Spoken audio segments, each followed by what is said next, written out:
Hi there. Good evening. B0NNi Violet here, a queer chaplain.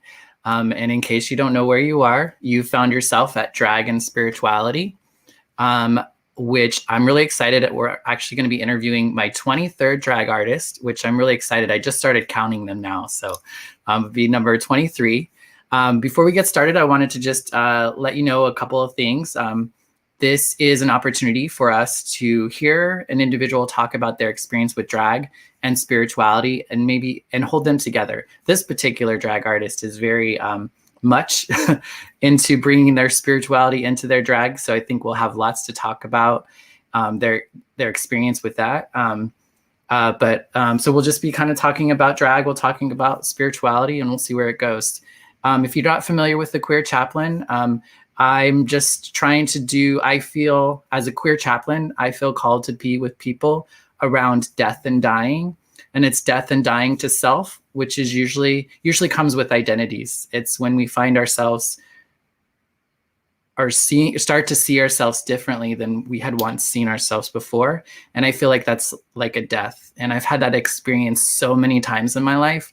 And because I'm queer, because I'm trans, I haven't always felt like I could have spirit, like I could connect with my spirit or connect with God or have some sort of spirituality through that process. And so I feel I just want to hopefully create opportunities for people to invite spirit, their spirituality in whatever way they define it, into their life in whatever experience that they're having.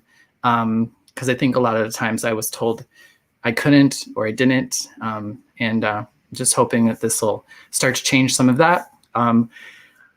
I think that's all I'm going to say. This is an opportunity where drag meets church. And so at drag shows, there's often tipping. So I will share with you our artist Venmo. You can feel free to tip our queen throughout the night if you feel so inclined.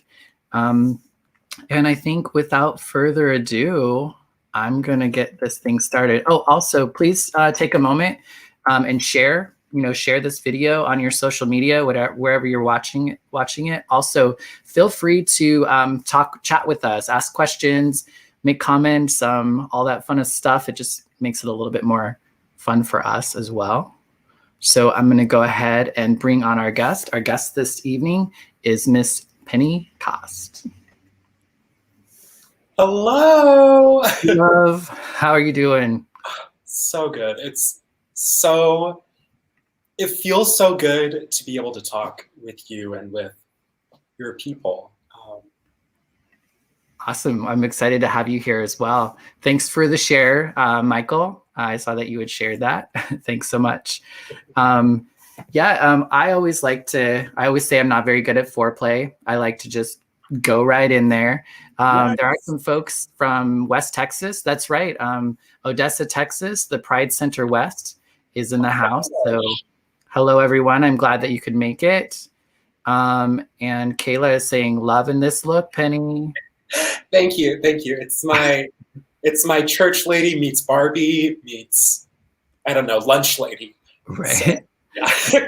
Great. And we didn't even plan it, but we're both like in pinks and purples. Oh, great minds think alike. Works great. All right. So I like to start from the beginning too. So tell us a little bit about little Isaac. What was it like for little Isaac growing up? Yeah, little Isaac was looking back, I see so much more flamboyantness in my life, but I was also very much like a hunter, fisher, outdoorsy person. So this right now is like the complete antithesis of who I was as a kid. I spent so much time in the woods with my dad and all of his friends. And I grew up in an extremely tight-knit family. And that was, my first best friends were my cousins. And because we all grew up within like 10 minutes of each other. My aunt taught at my grade school. My other aunt lived 2 houses down and babysat us after school. So it was very tight-knit. Yeah, I grew up with a lot of my cousins too, and we all were like super, super close. Yes. Did you enjoy the time in the woods and doing all that stuff? Or did you feel I did. I absolutely loved it. I liked it because it was for as outgoing as I am now, as a kid, I was very reserved and very reflective. And so being in the woods, like 10, 12 hours at a time, being silent in a tree 30 feet off the ground, as like a 12-year-old, I loved it because I was able to think and to meditate and to just watch nature.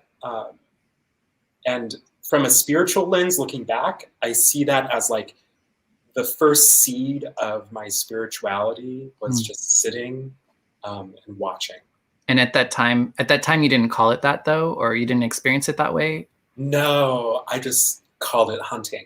Right. Yeah. Well, when did religion or spirituality enter your life? Did it as a child or? No. So yeah, I should have also probably led with this, was that I wasn't raised in a super religious household. Like we prayed before meals, like God is great, God is good, and let us thank him for our food. But it was very much, to me, looking back, it felt more like washing your hands. Like it was just something that we did. There wasn't a whole lot of meaning behind it. It wasn't until my first boyfriend invited me to church, like in high school, that I started becoming religious. Before that, it was all very, very much a more spiritual self-exploration that I would describe it. So no, I didn't really have a whole bunch of religion in my childhood. You mentioned a boyfriend. When did your your sexuality come to life, come to life for you? When did you start noticing, I guess? Yeah. Oh my gosh. I started noticing real young.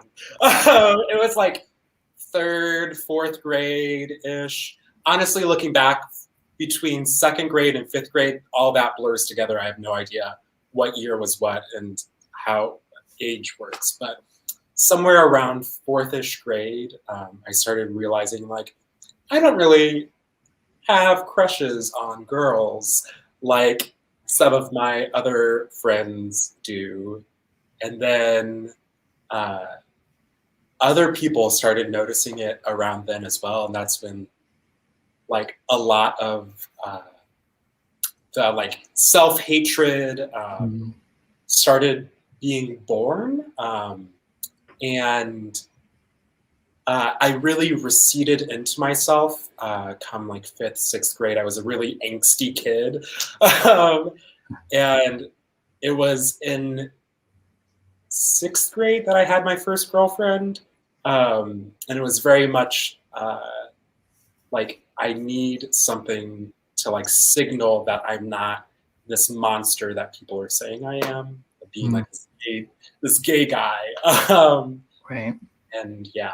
So realizing that was a scary thing for you. Was it something your family was aware of, or? Yeah. There is I come from a very traditional family, direct family, as in, oh, hey, sorry. But I come from a very traditional direct family in the sense that my mom and my dad growing up were very,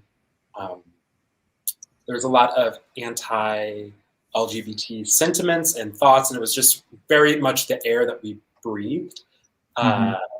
I remember I have like distinct memories of being at Carlos O'Kelly's, which for many people around the country don't know, it's a chain Mexican restaurant. But we would go there every Sunday. And I have distinct memories of my dad asking to change tables into a different section from a waiter who was being stereotypically more flamboyant, had like a higher pitched voice and everything. And so there was a lot of messaging that was, this is not okay. And so I took it to heart and was like, this is not who I am. So right. And it wasn't out of religion that they had kind of that distaste, if you will. Yes, and so hi, Kaylin. That's one of my cousins. Hello. It's super complicated family, but for my dad, he was raised going to church like 5-6 days a week, twice on Sundays. And it was very much a hellfire and brimstone type of mentality. And so for him, it's very much a thought of like going to hell, abomination type thing.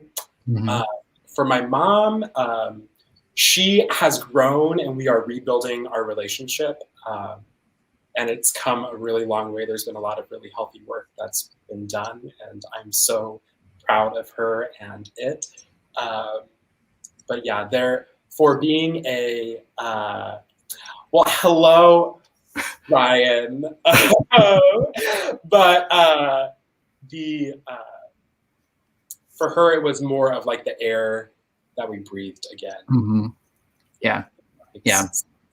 I get it. It was more like, I want to say like culturally, or just, it was kind of like, it wasn't even a question of whether or not it was good or bad. It was just automatically assumed bad, just from the small town, from everything.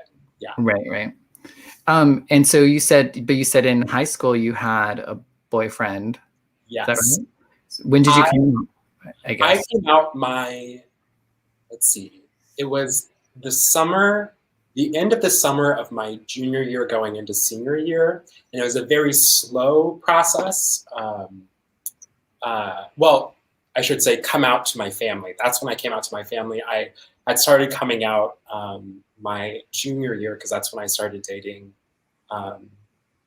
my first couple, like dating my first couple boys and had my first couple encounters.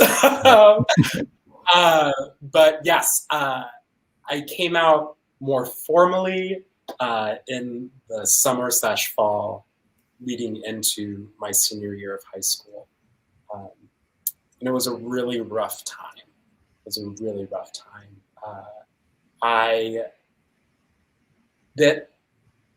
was a time of like not only like me battling with, is this good, is this bad? Like this is a fact of my life. Now I have to assign meaning to it. Like I am identifying it, I am going forth with it. And then hearing extremely hurtful things from direct family members. And at one point, I actually moved out of my house and with my grandparents for several months in order to be able to complete high school, because it was a super, super toxic time. Just unhealthy for me and for the people in my household. There was a lot of different things going on. Yeah. And when did I guess church? When did you become a church lady?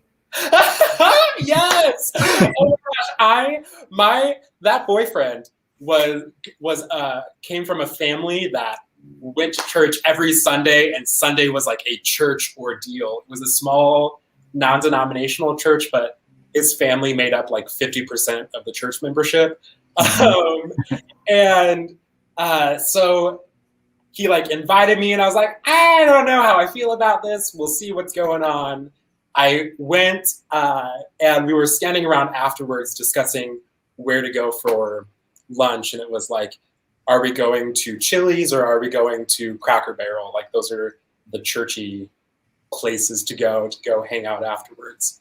And the pastor came over, he goes, I'm going to be real awkward for a moment. And I was like, oh my God, like I'm about to be ran out of church on my first day, world. Like I'm an extremely competitive person, but like that is a whole new thing. Mm-hmm. So he's like, listen, I don't know who you are, or why you're here. And like the room was silent because we were all standing in a circle and everyone's eyes was on me because at that time the boyfriend wasn't out. And so I was just tagging along. And I was like, oh dear God, like I'm just this gay friend who is here. And he goes, but you right here, right now is enough. And this is all you will ever have to be. And then he said, mic drop, and walked away. And I was like, I don't know what the flop to do with this information that was just shared with me. And it was like an extremely, extremely spiritual moment. And like now I would say like it felt very like Holy Ghost. Something was moving in that moment. Because after he said that, I realized that like the church is a place, it's a family that I can be a part of and just be myself and just be, just like dwell and exist without having to explain or anything. So it's just really, really beautiful. Yeah. Kara says, thank you, random boyfriend. We can ask for a better church lady. That's my pastor, y'all. Nice. Oh my God, yes. And that was that in a time when not too many people were really accepting you? Yes, or that was the same time that I was for kicked out / removing myself. I wasn't like told you must leave the home. It was like, this is no longer a livable environment. And so at that time that I was like losing these family connections, that in my mind, I was like, I'm never going to be able to regain these. I was also gaining this whole new system of family and friends and connections and support. So it was a really beautiful, beautiful time. Yeah. Michael's saying that Michael's loving these stories. Do you know Michael? Do you need to say I think so. Hello. I'm also really bad at names, and so I cannot see your picture from here, Michael. Yeah, that can be challenging with names and stuff, especially on Facebook. Yeah. And so, when did drag come into your life? Drag. So, flashback to high school. My best friend, the first one that I came out to, Allie Davis, who is now a kick-ass like tattoo artist extraordinaire, was obsessed with David Bowie and The Labyrinth and Rocky Horror Picture Show, and I was a theater kid, surprise, surprise. And she was like, if you ever want to dabble in drag, I want you to be Dr. Frankenfurter. And I was like, absolutely not. Never, never, ever will I ever don makeup on my face. And so that was like a seed that was there. And then my sophomore year of undergrad, I go to Illinois Wesleyan University here in good old Bloomington, Illinois. Bloomington had our first ever Pride Fest. And I was not 21 yet, so I couldn't go into gay bars and whatever, but there was a drag show, and it was my first ever drag show, and I met my first ever drag queen, Sharon Cherylike. We have a picture. I had shaved my head a few days before, so I'm bald in it. But I went and I was there, and I was like, this is so amazing. This is beautiful. The energy is amazing. And it was like the first time I was in like an authentically queer space that was by and for queer folks. Mm-hmm. And it like unlocked something in me. And at the same time, I was like, and I was like, oh shit. Here comes the internalized homophobia when I thought I was the most liberal, progressive person in the world. Right. It was a real humbling moment where I was like, time to unpack that. Mm-hmm. Yeah. Sharon Sherelike is on here with us. Yes. Hi, Sharon. Also, there's a shout out to the 309. Is that Bloomington? Yes, that's our area code. Okay. All right. I thought as much. So were you already going to school to be like a minister? Yeah. So at Wesleyan, I double major in religious studies and business management. And then I'm in the ordination process. So I am a certified candidate for ordination within the United Methodist Church. And that is just one step out of a 5-year process, including like seminary down the road. FN, easy, yes. So it's one step out of a 5-year process. I am the first openly gay man to be certified for candidacy within my conference. I am not the first gay man because people have been forced to remain in the closet or kicked out. Queer folks have been around forever. So yeah. And I'm one of the first drag queens. Yeah, I was going to say, did you go to the interview in drag or? I was joking about it. I was like, it was the day before, and one of my volunteers, I help run a remote learning program out of Hope United Methodist Church. And one of the volunteers said, so what heels are you wearing tomorrow? I was like, I don't know. We'll see. But I was totally like unapologetically myself in that interview and very clear about who I am and what I stand for and the ministries I'm a part of. So it was not a secret. Right. And so for folks who might not be familiar with United Methodist, can you kind of talk about the significance, I guess, why? Yeah. Yeah. So currently the church is going through a giant breakup. We currently have two traditions in the United Methodist Church that are fighting for power. We have the more traditional one, who is now calling themselves the Global Methodist Church. We have the centrist and progressive one. And this is all of the power is being grabbed over LGBTQIA plus inclusion. Currently, the language is a self-avowed practicing homosexual is incompatible with the teachings of Jesus Christ, something like that. To which many people say, well, I'm not practicing, I'm a professional. Right. So that's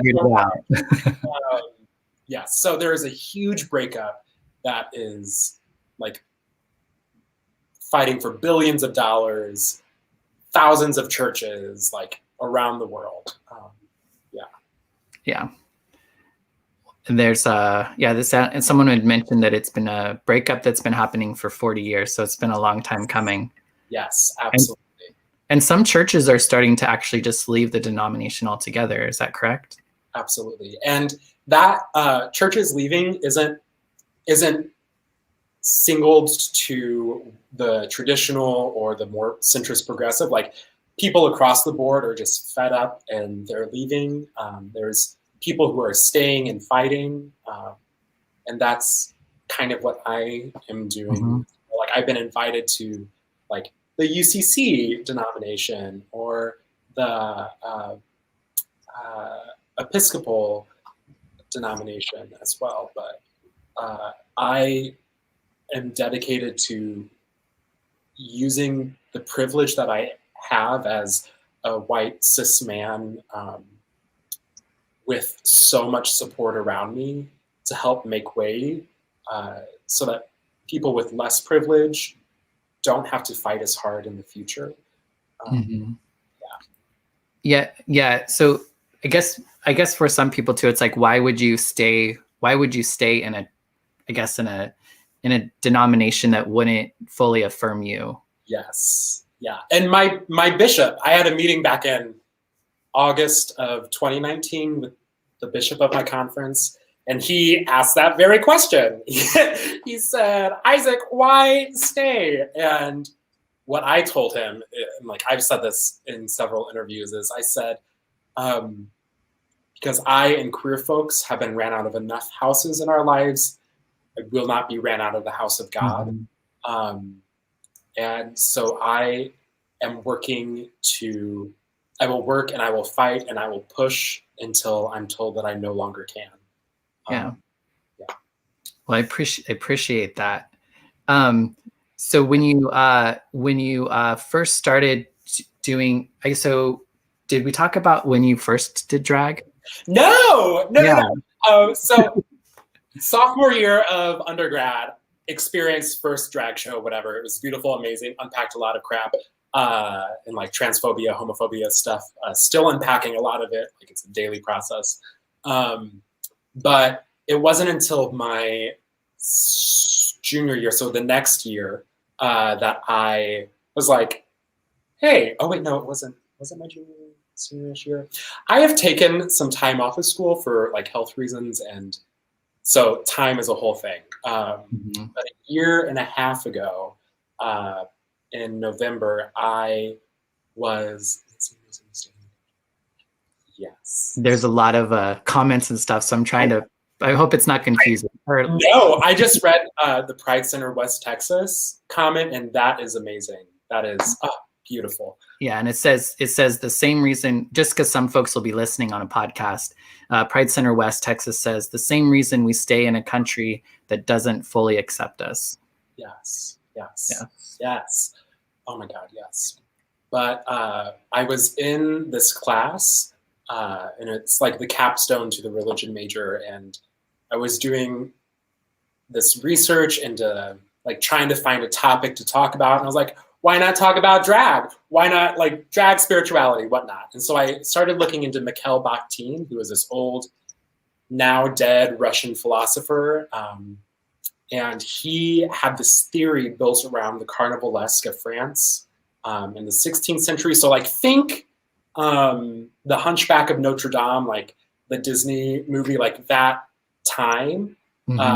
His theory was that the best way to do change effectively and to subvert systems of oppression is through laughter. He pointed at the Carnivalesque because it gave power to the most powerless in society and it celebrated them. And at the time, that was a way of subduing the crowd, being like, here is just enough power and just enough laughter to keep you interested in us. But he said, what if we sustained that? What if we gave it a little bit more? What happens then when the power becomes real and not just like a thing that pushes the system forward? And so my thought immediately was like, drag is very much a Carnivalesque thing where like you get dolled up, you put on some big heels and some hair and everything, and you do laughter. You give power to these ostracized people of the country, and you create spaces where they can just exist and they can laugh. And then my next thought was, what if we take it one step forward and bring faith into it? Like, what if the system that is doing the most oppressing within these spaces, the church, the like capital C church, what if we try to subvert that through inverting the symbols that have been doing the oppression, like the 1960s church lady. And so that is where Miss Penny was born, was that idea of subversion, of dominating powers through laughter. Which is powerful. And it's about like reclaiming space. It's not about like taking over something that wasn't ours, so to speak. Yeah, it's it's taking the space that we have and saying we can do both. Like no one has a monopoly on faith. No one has a monopoly on the language. No one has a monopoly on the power. And so my drag is all about lifting up people, and saying, like, anything can exist. Anything can exist. Right. And it's all divine and it's all holy in my eyes. Right. Yeah. And what's more radical than a drag queen that hearts Jesus, huh? Yeah, exactly. Like, when people start wielding Bible passages, how powerful is it to be like, oh, well, according to the third source hypothesis of blah, blah, blah, blah, and like start quoting like actual contextual evidence back, Right. And being like, you're not the only one who can talk this. Yeah. Yeah, indeed. That was a lot of the reason why I wanted to do this, is because I felt like with drag, we only got to see one part, which is awesome, right? The entertainment, the humor, the fabulousness of it. But there's also there's people who do the drag, and we have spirituality, and so that's a lot of because people are consuming a lot of drag in like the mainstream, but I think they're only consuming it in like one way. Yes. Yeah. Exactly. Fun fact, have never watched an episode of Drag Race. What? How did you do that? Yeah, I know. Never once. But and like part of it is because of my like disdain for RuPaul and what Ru stands for. But like, I don't know. There's also beauty in supporting queens who have been on it. Because they are individuals fighting for their mission, their cause, their livelihood. And so I think that's really beautiful. But I also want to find ways to uplift different types of drag from different spaces, because drag is not just an American white thing. It is something that has existed since, I believe it was the first time the term drag was used was in the 14th century to describe, it was in a pamphlet to invite people to a big ball, and they said, "You shall come in drag," or whatever, roughly translated. And it meant come in gender bending types of way. And so it's been around for so long. Yeah. No problem. Emily says it's about getting to know the people beyond drag. Casa Maria says, thank you for sharing your spiritual journey and wisdom. And Devin just says, I love this, Penny. The church and others need to stop oppressing LGBT plus. God has made no mistake in who we are. He loves all. Yes, definitely. So you have kind of been blowing up as a drag queen preacher doing Hail Marys, or not, is it Rosemary's? The Holy Rosary. There's Holy Rosary. That's okay. That's all right. Drag started out for me as, like, I talk about all this like theory and stuff that I like researched into it. But in actuality, like, that was all like, in theory, this is what drag could be. And then for me, it was like, ooh, this is an emotional outlet for me to explore what my ideas are of gender, and to like explore how I feel about my body, and to like unpack some stuff. So it was like super therapeutic. And then a video of me praying the rosary went slightly viral in full drag. And it has since part of my career and my like ministry as a whole. So there's been like this flip going on. But yeah, the video that went viral was, I had gotten into drag and I pray the rosary just about every night. And I was like, I'll just film it and like talk about why it is that this is an important thing for me. I use the language that I use in prayer, which is a genderless, formless God, a God that can be. I pray a lot. I start prayers off by saying, God the Father, the Mother, and the trans-identifying person of color, hear my prayer, whatever. It's important for folks to be able to see themselves in the divine, because the divine is also within them. And so by putting it outside of yourself, it's a lot easier to see it internally. And so there was a lot of pushback about that language. That really resonates with me. So did you ever hesitate about doing your ministry in drag, or was it just like it just made sense from the get-go? Yeah, it's just been a part of it. Like I've been doing like from the beginning. The first song that I ever did like in drag was "You Can't Pray the Gay Away" by Laura Bell Bundy. And I've done videos, like I've been invited to be Miss Penny in church services before that went viral. It was just a matter of time for it to catch on, and I didn't think it was going to happen soon or to this scale. But yeah. And how has it been? How have people responded to you in church? Yeah, so my church has been fantastic. I absolutely love my place so much. We have a ton of drag performers who go here. We're like 80% LGBTQIA plus.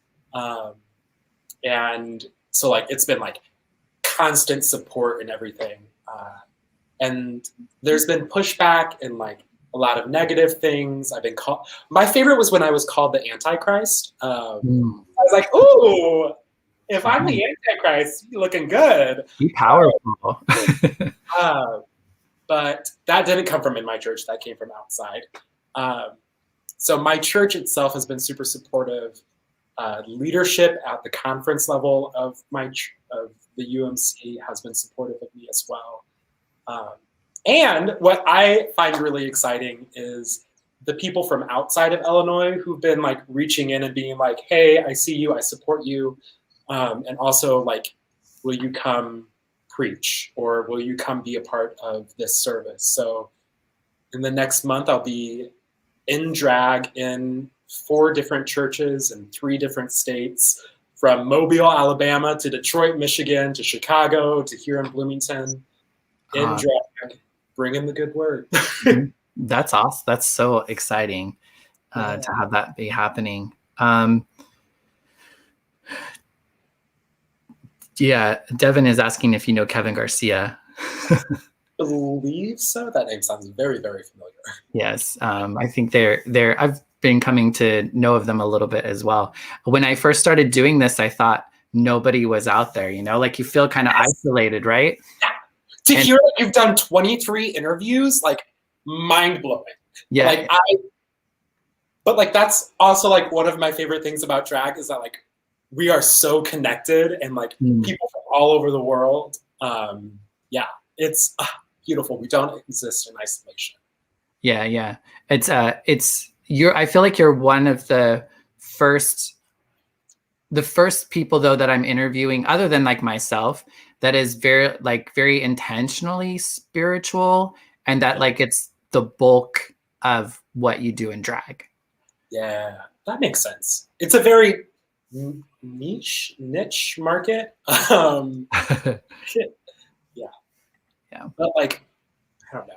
I also think about how, and I've been talking to my pastor a lot about this, is like drag in itself is this beautiful art form, and churches have historically been one of the producers of art, one of the centers in uplifting art, from music to like whatever Michelangelo, whoever that guy was. But to see so many drag performers and people who this is just a part of them gravitate towards spirituality, it makes sense, because art in and of itself, I believe, is a very spiritual thing, however you describe. Right. What's your biggest dream and hope for Miss Pennycost?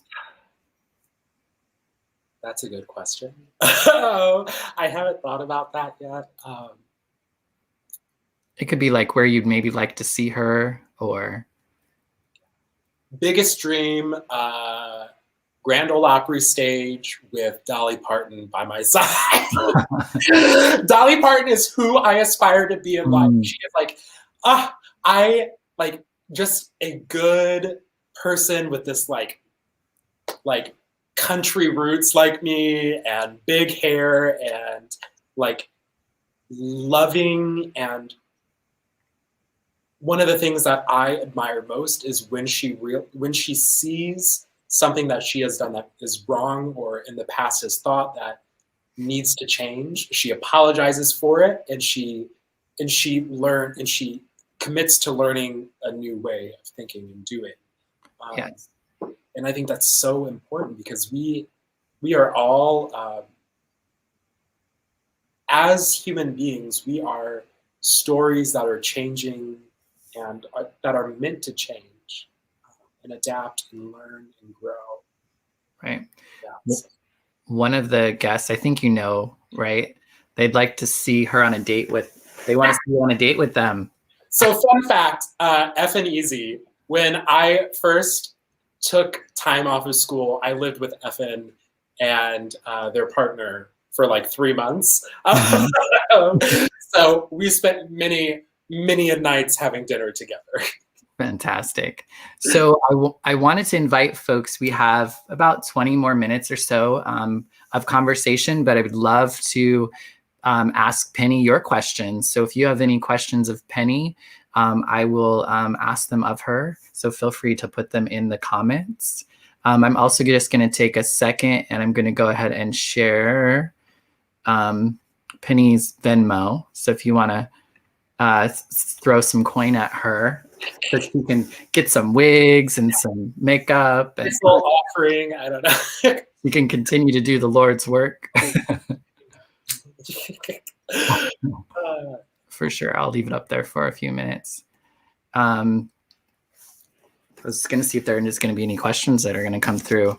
I know I don't want to give too much like power or time on like the hate or the people that are kind of coming at you. How are you coping or handling all of that? Yeah. For everything that has happened, I feel like I'm coping well. I celebrate that there hasn't been death threats. Like me and my district superintendent, who's like my boss's boss, for like planning for like worst case scenario, if someone threatens your life, where do you go? How do we protect you? So that hasn't happened. But I also, about a year and a half ago, was at this conference where the whole conference was about discerning your call. And it was the very last day, and I just broke down in tears. And I was like, I just have to go walk on my own. The conference was at Disney, so like there was plenty of places to walk around at, plenty of beautiful places, but I just like sobbing because I had this realization that I think that my name is being called to, for the lack of a better term, martyrdom in this conference that I'm a part of, because I don't think I will be ordained within this conference. I don't think it's going to happen. So I think my calling is being called to an end here, but that ending is a way to raise light and to instigate change, to be like, there are queer folks within this conference who want to be ordained, who have backgrounds that should allow them to be able to. And so I had this whole processing of like, this is gonna happen. I am gonna have a lot of hate facing me. And so having that whole year to like process that, and now like I haven't had a crashing moment where I'm like, I just need to unplug from the world, which for someone who has major depressive disorder is a very like a very prevalent thing, like could happen at any moment. But it hasn't, because I've had time to process it, and I have people around me who are like constantly checking in on me and making sure that things are Yeah. good. So There's a lot of folks on here that also say they have your back. yay, yeah, and I have theirs. Yeah. Well, and I think the thing that I found that's surprising too, it's like the people that are coming at us are Christians. It's not like it's the, I guess, non-Christian people, you know? Yeah, Yeah. I don't know, like, how have you, like, let me brainstorm with you. Have you faced any like hate or backlash? How have you been able to set healthy boundaries between like, social media or anything? Just Yeah, I would, you know, for the most part, I've been in a fairly, I think it's like a very like insulated kind of community. So I hadn't really started experiencing too much of that until more recently. I got a TikTok for a minute. Hey! And that's when I first really started, like, you know, I had like some girl come at me because I was wearing a cross in my ear and assuming that, you know, I wouldn't be a follower of Jesus, or, you know, she just made a lot of assumptions and came at me for wearing a cross as like a fashion statement or something. And so I think I was a little bit more surprised about that than like the vomit emojis and the, you know, all that other stuff that kind of comes along. Yeah. Rachel asks, what can we do to best support you as Penny as well as Isaac? That is a good question. I think just checking in. I feel like during the day, like when like as with most individuals, when there are distractions in the world with like day-to-day rhythms, things are the most healthy. But it's like at night before bed that it like kind of hits. And like I know people who have depression or anxiety might be able to relate to that. Nadia Boltz-Weber, who's like this kick-ass Lutheran pastor, says that depression and anxiety, she calls it Kevin. It's like frat boy crashing on the couch who just won't leave. And it's when like you're at home and he's just bugging the crap out of you that it really hits you. And so I kind of relate to that as like the haters or whatever things in life is just Kevin the frat boy on the couch. Like he just doesn't get the hint. Right. Rachel says, yes, depression is a bee at night. You know where I live, always here for you, boo thing. Yeah. And is it Kara? Is that Kara? Yeah, Kara. Kara says she's going to start a TikTok with you, huh? We'll see. We'll see. I had some of the kids at remote learning convinced that I was viral on TikTok and had like 20,000 followers, and I wouldn't tell them my name because I don't have a name on TikTok. Right. And they were trying to find it. So. All right. And what else do you have going on next? Yeah. So this Friday I'm in a show at the Bistro in Bloomington, which is an amazing. It's been around for, I believe, 30 years. It's a gay bar in Central Illinois that's been around for 3 decades, which is unheard of. It's wonderful. The owner's birthday. It is sold out, so you have to catch it on Zoom. What are you? What's your number? I have 4 and 4 numbers. Wow. Yeah. Like a one-woman. Are you a one-woman show? I know. But there's a lot of really cool performers who will be there. I am performing. The first one is a Frozen medley. And it's dedicated to COVID in the sense that Into the Unknown is the song that we're doing, and there's some growth that happens in COVID when you don't have to go and upkeep yourself. I'm a comedy queen, so it's comedic. I don't know how to explain it. So, yeah. All right. Doesn't look like we have any other questions. Was there anything else that you wanted to speak to tonight that I haven't asked you about? I think just the main thing is, like, wherever you are in the world right now, listening, or if you are gonna send this to someone, know that you are created perfect, in the sense that whatever form you take or will take in the future, or have taken in the past, like, that is divine. Whether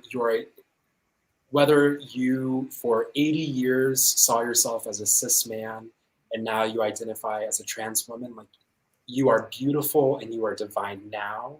And, like, whatever your identity is, you are holy.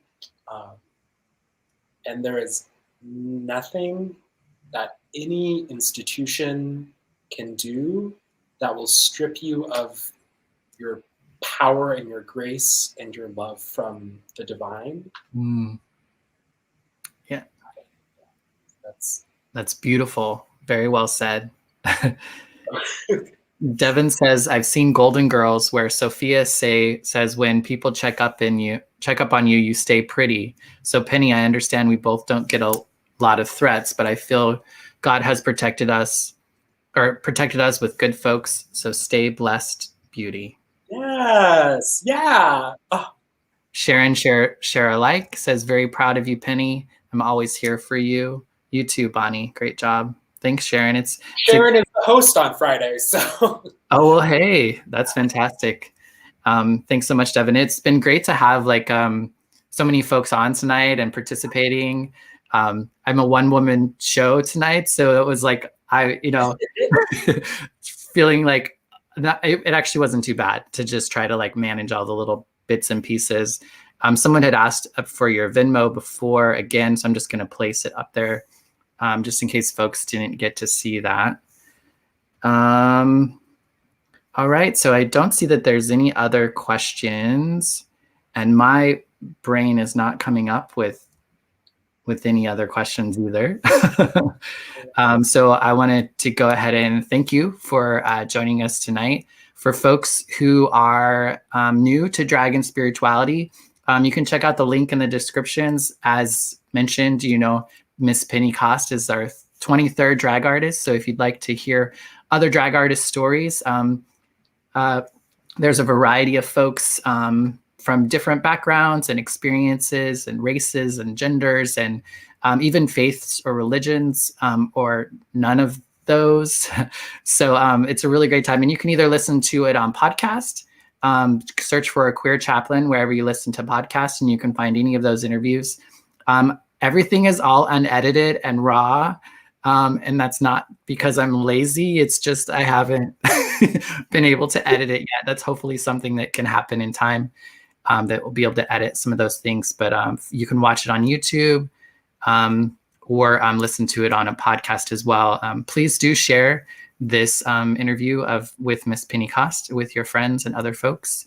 I'm glad that you could all join us. I wanted to also thank some of my Patreon members. So I want to thank Casey, Mark, Todd, Jonathan, Windy City Humanist, Jeff, and Jeffrey for their monthly support of my work. It helps me eat and continue to do the work. And hopefully eventually I'll be able to get, folks to help with editing and that sort of thing. If you'd like to support with that, I'll go ahead and run that as a ticker at the bottom of the screen. I always feel weird saying all this stuff. So I'll say it for you. Support Bonnie. Bonnie is amazing and doing kick-ass work. And you need to go, you need to share these videos and send all of the money and all of the love and all of the support, because this is healing work, and this is important work, and it's giving voices to people who have been historically stripped of voices. Like, as you know, as people watching, like, this is empowering, and it takes a lot of energy and time, and I just absolutely love Bonnie, and other people should as well, so go support her. Awesome. Thanks so much, everyone. It was great to have Texas in the house, and Phoenix, and there are a lot of other folks as well, but thanks so much for joining us. Take care, have a great evening, and we'll see you again sometime. I'm going to play my little outro if I can find it here. Take care.